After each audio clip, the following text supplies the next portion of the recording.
Imagine a city so rich that merchants from Persia, Portugal, and Italy described it as one of the greatest cities on earth.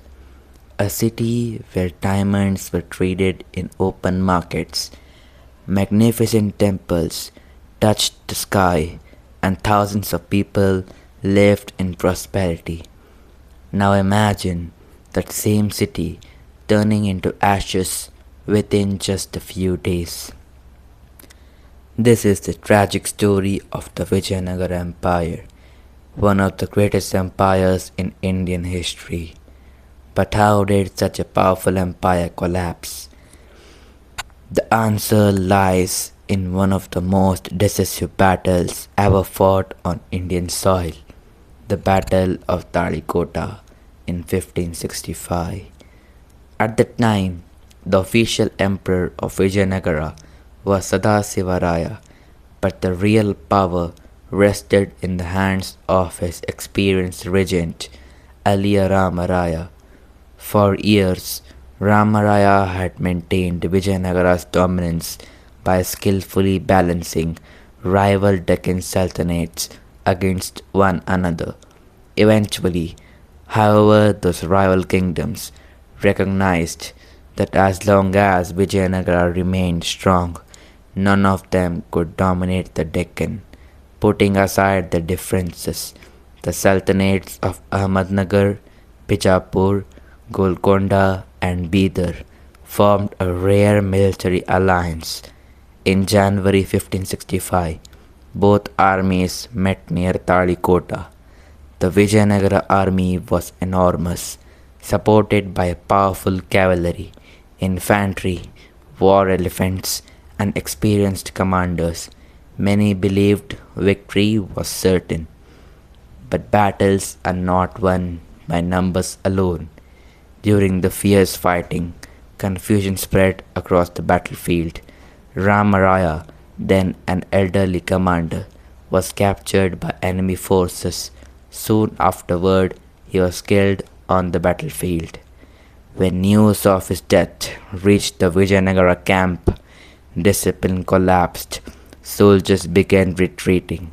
Commanders lost coordination, and what had seemed like a certain victory turned into a devastating defeat.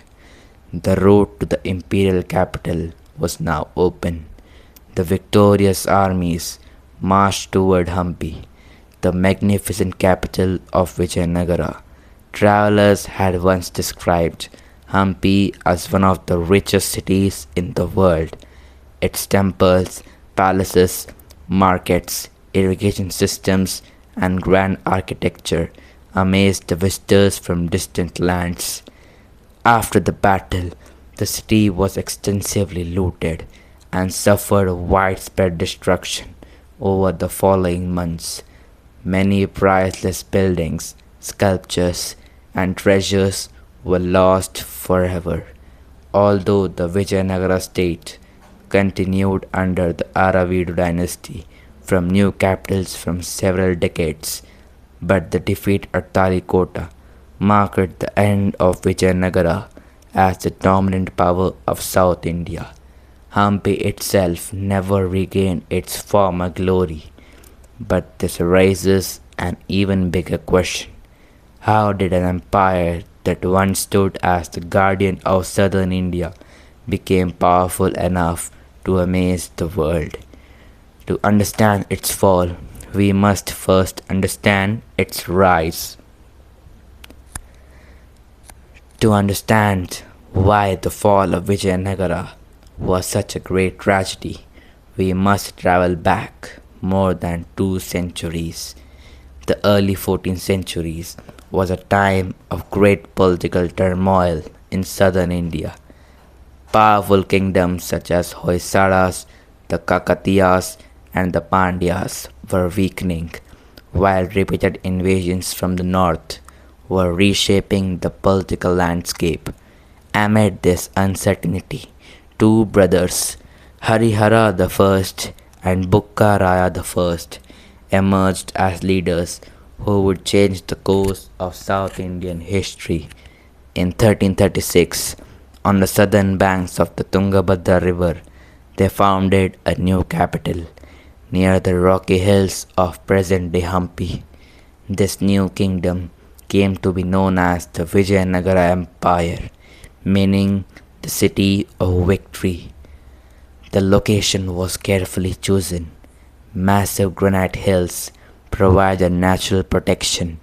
The Tungabhadra River supplied water for agriculture and daily life, and nearby trade routes connected the kingdom with the rest of India and the Indian Ocean. From the very beginning, Vijayanagara was more than just another kingdom.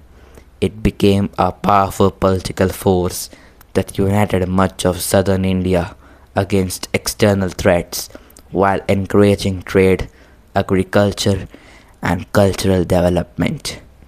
The first rulers strengthened the army, built strong fortifications, and expanded their territory step by step. Instead of relying only on conquest, they also developed efficient administration, irrigation systems, the taxation, making the empire economically stable. As the decades passed, Vijayanagara absorbed neighbors' territories and became one of the largest and the most prosperous empires in the Indian subcontinent. Its capital, Hampi, transformed into a magnificent city filled with grand temples, royal palaces, bustling bazaars, gardens, reservoirs, and massive stone gateways. Foreign travelers from Persia, Portugal, and Italy left remarkable descriptions of the city.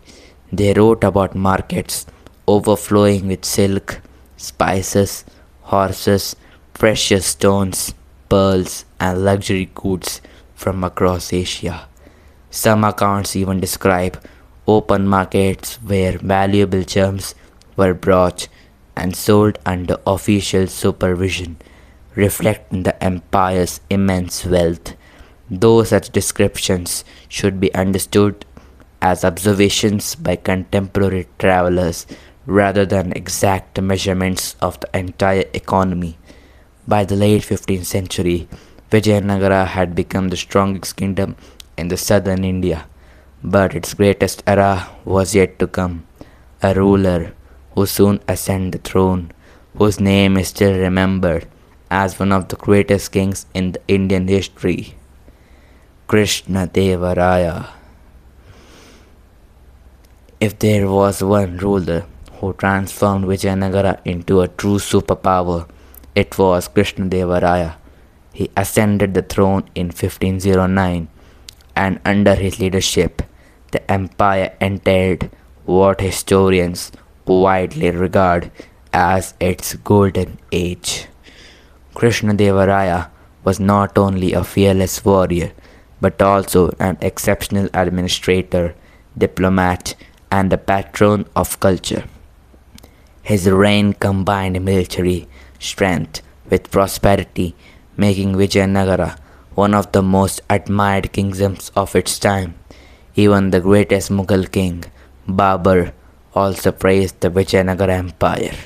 On the battlefield, he led several successful campaigns against rival kingdoms, including the Gajapati kingdom of Odisha and the Bijapur Sultanate. His victories secured important forts, trade routes, and fertile lands, strengthening the empire's influence across the southern India. But Vijayanagara's greatness was not built by war alone. The empire became an economic powerhouse. Its ports connected India with merchants from Portugal, Persia, Arabia, and Southeast Asia. Houses, spices, textiles, precious stones, silk, iron, and other valuable goods flowed through its markets. Foreign travelers described Hampi as one of the largest and wealthiest cities they had ever seen. Agriculture also flourished.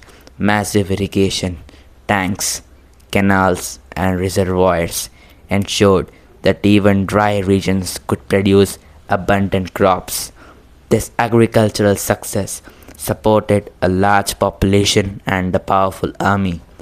The empire invested heavily in architecture, magnificent temples, towering gopurams, royal palaces, public halls, markets, and stone chariot monuments were built with extraordinary craftsmanship. Many of the monuments that still stand in Hampi today date back to this flourishing period and continue to amaze visitors from around the world. Krishnadevaraya was equally passionate about literature and learning. His royal court became famous for the Ashtadiggajas, eight celebrated Telugu poets whose works enriched Indian literature. He himself wrote the renowned Telugu work Amarkuta Malyada, demonstrating that he was not just a ruler but also a scholar. Religious harmony also characterized his reign.